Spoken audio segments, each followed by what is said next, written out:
Renault, www.juantoledo.es, patrocina este espacio.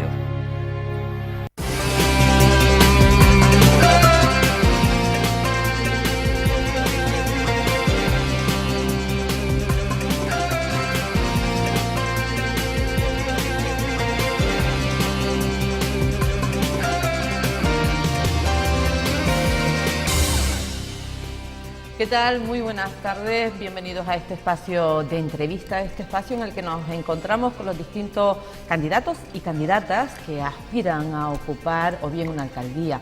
En el día de hoy, en este 15 de mayo, por cierto, día de San Isidro Labrador, nos acompaña Nona Perera, es la candidata de Lanzarote en pie, si se puede, al Cabildo de Lanzarote. Muy buenas tardes, Nona. Buenas tardes. ¿Qué tal está usted? Muy bien. Muy bien. ¿Cómo lleva esta campaña que recién acabamos de empezar, aunque nos parezca que llevamos en campaña un mes, ¿verdad? Sí, bueno, muy bien, muy bien. La sensación mía no es que empezamos o que llevamos un mes, sino que estamos llegando después de un camino muy largo, ¿no? Que empezamos hace décadas de movilizarnos por cuestiones ambientales y sociales, y ahora estamos en un punto culminante donde necesitamos de que la ciudadanía responsable y con deseo de cambiar se moje en las urnas. Acabamos de pasar por el proceso electoral, por las elecciones generales, los resultados de Podemos en la isla de Lanzarote, de Unidas Podemos. No sé cómo los han analizado ustedes, pero ¿le parece suficiente? ¿Le parece que hay un respaldo que puede seguir apoyándoles en estas elecciones municipales del 26 de mayo y también al Cabildo? Yo a la candidatura la veo muy fuerte. Veo que trabajamos con mucha ilusión, convencida en que vamos a llegar al final y que vamos a llegar bien. Antes de estas elecciones nos preguntaban si el bajón que iba a experimentar Podemos a nivel nacional iba a repercutir, y yo decía, es que no sabemos, a veces una ola viene de Madrid y otras veces no. En este caso la ola no llegó, pero también es verdad que trabajamos con mucha ilusión y con mucho compromiso por la sociedad y por las dos islas. Nona Perera lleva en su candidatura, por ejemplo, al que también se presentara al Senado en las elecciones generales, Jorge Peña, está Miriam Barros. Háblenos un poco de ese equipo que ha conformado Lanzarote en pie, si se puede, para el Cabildo de Lanzarote. ¿Cuál es el perfil principal, diría usted, de ese equipo? El perfil principal es elegir a las mejores personas, a las personas más responsables y más preparadas para realizar y desarrollar el programa que tenemos. Por eso Miriam Barros, que es una camarera de piso que ha liderado un movimiento laboral muy importante, que son excepcionales en el momento en que pasan de sindicatos y empiezan a representarse a sí mismas, consiguiendo unos logros también muy importantes. Hay hoteles o empresas turísticas bajo sospecha que en estos momentos no se atreven a explotar laboralmente tan fuerte como hace algunos años a las camareras de piso, ¿no? Pero claro, esa problemática se extiende a la gente que trabaja de animadoras, que viven 4 en una misma habitación, viniendo de Rusia, de Yugoslavia, Alemania, en calidad de prácticas, a la gente de las piscinas, socorristas, por ejemplo, que no socorren, sino desembalan sillas, tumbonas. O hacen de camareros, que también hemos visto. También, sabes que en ese mundo, por eso lo elegimos a ella, ¿no? Y igual que el tema de la vivienda y el tema de la sanidad, súper importante. Y ahí está Jorge Peña, que se ha caracterizado por durante décadas representar a estos en los juzgados, estos colectivos. Y así seguimos toda la lista. Gente comprometida con un fuerte bagaje a nivel social. Cuando uno, me imagino, en un partido político, en una fuerza política, quiere aspirar a gobernar una isla, como es el caso de Lanzarote en pie, como es el caso de Nona Perera, imagino que hacen ustedes un análisis de cuál es la situación de Lanzarote. ¿Cuáles son, a su juicio, los principales problemas, las principales áreas de trabajo en las que se tendría que empezar a trabajar desde el Cabildo de Lanzarote? El análisis que elaboramos es siempre con la participación de la ciudadanía. No somos expertas en detectar, sino en acudir a la gente que tiene esos problemas. Y hay una línea muy importante de emergencia social, gente que tiene deficiencias sanitarias, de vivienda, de educación, de movilidad. Es un conjunto, por eso el programa está organizado de crear una consejería que englobe todo como líneas transversales, ¿no? De cambio climático, de todo transversales, porque no podemos adoptar una medida sin tener en cuenta la situación del planeta, porque no hay un plan B ni para vivir en otras islas que no sea La Graciosa y Fuerteventura, no nos vamos a ir, porque la emergencia es mundial. Y lo que tenemos que hacer es frenar el cambio climático, el calentamiento global de la Tierra. ¿Y eso cómo se hace? Pues con todas las medidas que adoptemos, poner filtros ambientales a todas, y eso es importante. Habla usted de esa emergencia social, habla usted de índices de pobreza, de una cierta desigualdad en el ámbito sanitario, me imagino, y educativo, por aquello de que somos islas más periféricas que las capitalinas. ¿Cuáles son las propuestas que se abordan en el programa de Lanzarote en Pie? Miren, por ejemplo, en materia de... A mí no me gusta decir periférica, porque el centro entonces gira en las islas, que a lo mejor no, en este caso no marcan el centro. A veces me refiero a ellas como las islas más contaminadas, que eso nos da como un reto, ¿no? Si Gran Canaria y Tenerife son las más contaminadas, vamos a marcar diferencias, ¿no? Vamos a contaminar nosotras menos. Un proyecto importante es crear el consorcio de la vivienda. Es una responsabilidad del Cabildo que hasta ahora no ha hecho, y eso se trata de trabajar conjuntamente con todos los ayuntamientos para partir de las necesidades que salen de la calle, no lo que el personal técnico de cada administración establezca, sino necesidades reales y con visión de futuro hay en esta materia. Los centros de alto requerimiento, por ejemplo, optamos por hacer pequeños centros allí donde sea necesario, no un macrocentro. ¿Por qué? Porque las personas que están recibiendo cuidado están más cercanas a su familia, puede seguir acudiendo a los lugares donde juega la baraja, donde juega la bola o donde sea. Hay mucho más arraigo si creamos pequeños centros debidamente atendidos, o también en ocasiones ese servicio que necesita lo tenga en su casa, porque un macrocentro nos obliga luego a externalizar los servicios, y eso es sinónimo en estos momentos de precariedad. Bueno, yo no lo haría. ¿Hay proyectado un macrocentro? Sí, lo efectivamente? sé. Sí. ¿No estaría usted de acuerdo con esa idea? No, pequeño centro. ¿Cuál es el índice poblacional que está en situación de necesitar esos servicios en cada municipio o en cada sector de la isla? Y diseñar en cada uno de ellos con estas premisas, ¿no? de cercanía familiar, cercanía social, el ambiente, con el voluntariado allí donde haga falta. Otro proyecto importante que tiene que ver con medio ambiente es prescindir hay que hacerlo con el Gobierno de Canarias, ¿no?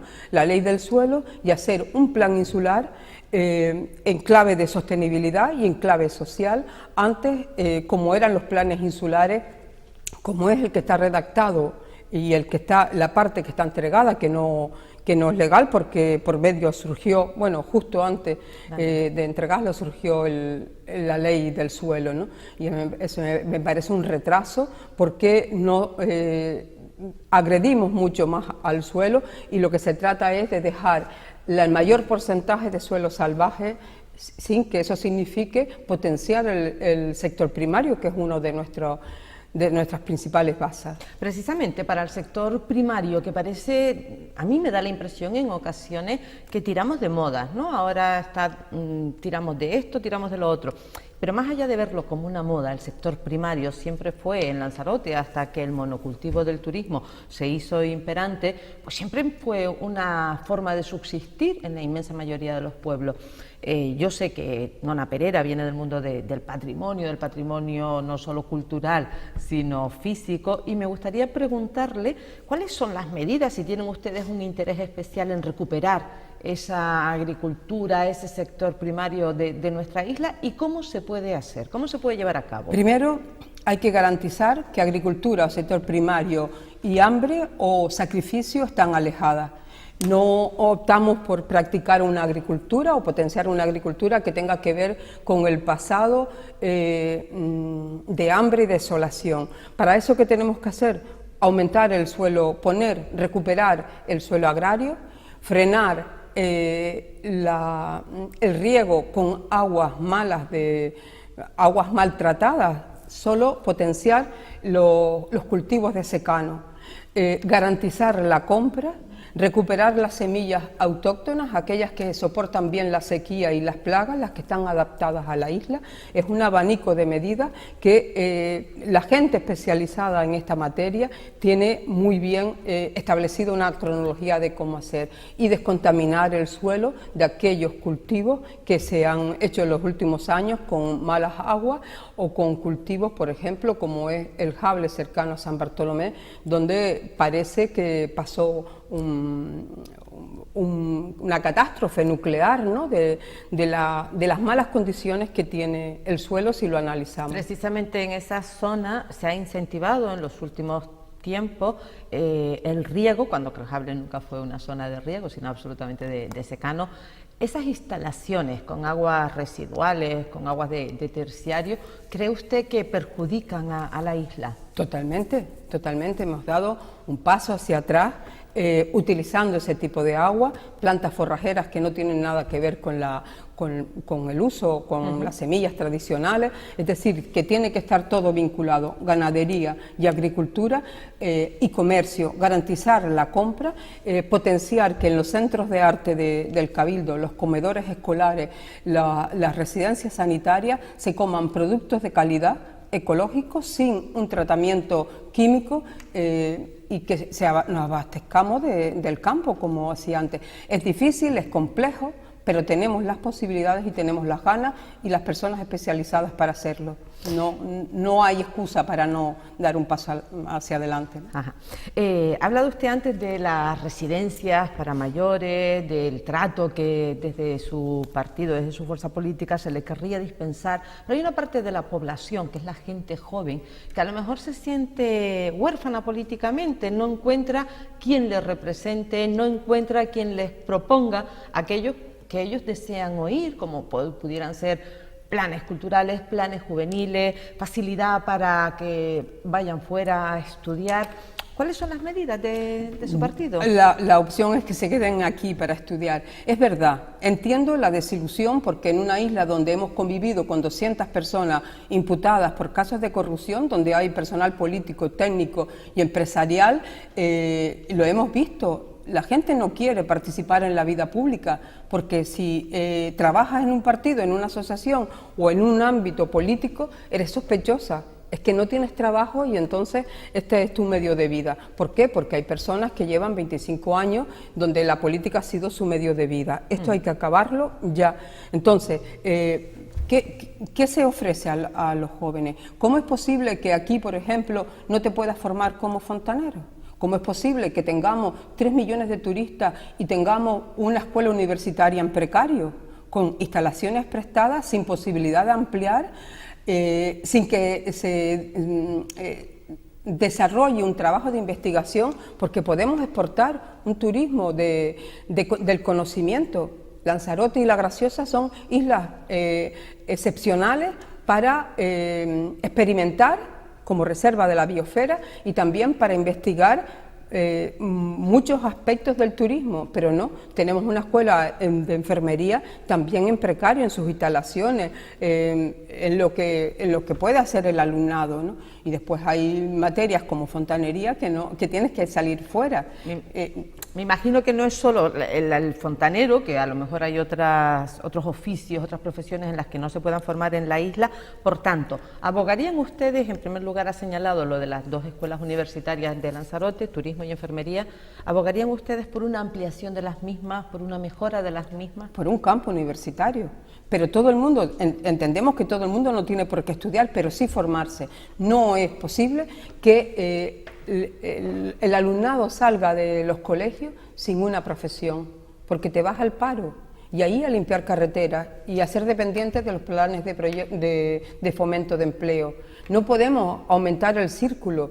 ¿Qué edad tienes? ¿En qué ciclo estás? ¿A qué te quieres dedicar? Pues salir titulado para la profesión que quieras ejercer. Es que no podemos seguir reproduciendo gente parada, porque hay que subvencionarlo cuando la población de la isla y el índice de la cantidad de personas turistas, tiene que haber trabajo para todo el mundo. Ajá. Ha hablado usted antes de corrupción, ha hablado, bueno, de unos episodios negros que ha vivido la isla de Lanzarote, sin duda, en los últimos años. Eso, y dentro de la política de pactos que se pudiera ver y contemplar después de las elecciones del 26 de mayo, ¿va a condicionar la postura de Lanzarote en pie, si se puede? Claro, claro. No pactamos con Coalición Canaria. Si optamos por un gobierno totalmente diferente, no podemos darle la posibilidad a Coalición Canaria que siga haciendo lo mismo con nuestros votos. No podemos. Y tampoco hemos organizado un proyecto político desde abajo para darle un cheque en blanco al PSOE. Tenemos que ser consecuentes, nos presentamos con vocación de ganar y con vocación de liderar, en este caso el Cabildo. Si es necesario pacto, pactaremos, pero no, con Coalición Canaria no, y con el PSOE, dependiendo de las similitudes que tenga nuestro proyecto. Ahora mismo en el ámbito de español, en el ámbito del Estado, Podemos precisamente está ofreciendo al PSOE un posible pacto de coalición, pero para gobernar. En esa línea, porque dice usted, no daríamos un cheque en blanco. Parece que deja claro que con Coalición Canaria no. Eso lo ha repetido en varias ocasiones. Lo dejo claro. Pero ¿y con el PSOE? ¿Qué tipo de acuerdo se puede llegar? ¿Basado en qué? Mire, para empezar, a mí me parece que el PSOE no es un partido que represente la fiabilidad. Tiene un pacto en San Bartolomé, lo tuvo en Arrecife, lo tuvo en el Gobierno de Canarias y de forma intermitente y reiterada lo ha tenido en el Cabildo. Pactan con Coalición Canaria en momentos que les interese y además se trata de un partido que hace los pactos en cascada y en coordinación. Yo no me quejo en este sitio para que tú no te quejes o no me des posibilidad de una moción en otra. Y a mí me parece eso nefasto. Queremos pactar sin condiciones, ¿sabes? Limpio. Y además con un proyecto cerrado. No hemos venido hasta aquí para posibilitar nuevos casos de corrupción o que el PSOE se aleje, por ejemplo, de derogar la ley del suelo o de no atender las necesidades sanitarias, porque hasta ahora, los 15 años o los 10 años, justo ahora, que lleva la presidencia del Cabildo en Coalición Canaria, se ha valido de muchas excusas, pero no razones, para atender las carencias sanitarias de las islas y los temas de vivienda. Y los temas de movilidad, ¿sabes? Que siempre no es competencia. Es que me importa poco que sea competencia o no, porque no podemos permitir que en una isla que llegan tantos millones de turistas, con tanto coste ambiental, no tengamos mantas en el hospital. Es que no hay excusas que valgan. O que tengas que irte a otro centro sanitario porque aquí no hay profesionales que se dediquen a eso. Es que tenemos que tener las espaldas cubiertas. No podemos estar haciendo nuestros planes especiales para recuperar zonas turísticas y no un plan especial para barrios. Es que hay barrios que no tienen aceras, que se cortan las luces, que viven en la oscuridad, que no se les atiende sus necesidades. Y eso hay que acabarlo. En ese sentido, el equipo de Nona Pereira está manteniendo reuniones con colectivos sociales, con vecinos. Creo que hoy se encuentran ustedes con los vecinos de Argana, ¿no? Mañana nos convocaron. Mañana, sí. Con colectivos del ámbito sanitario. ¿Cuál es la impresión que tiene de todos esos encuentros? Por una parte, hay cansancio de la gente, se cree poco las posibilidades del cambio. Pero yo pero me gusta siempre acentuar que no hay milagro. Esto no es una cuestión de suerte que se cambie la composición política del Cabildo, no es que te compres un número y te toque la lotería a modo de suerte. Es una cuestión de trabajo y de que la gente que no vota por desidia, por desprecio a la vida pública, ¿no?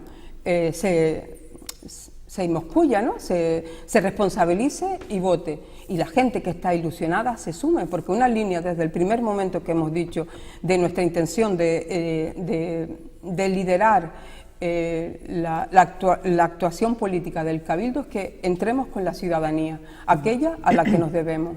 Muchísimas gracias, Ana Pereira, por haber estado con nosotros. Mucha suerte en esta campaña, ¿de acuerdo? Gracias, un placer. Nosotros nos despedimos, ya saben ustedes, nos encontramos mañana aquí en Biosfera Televisión, en este espacio para conocer a los candidatos y las propuestas de las distintas fuerzas políticas. Hasta entonces, buenas tardes.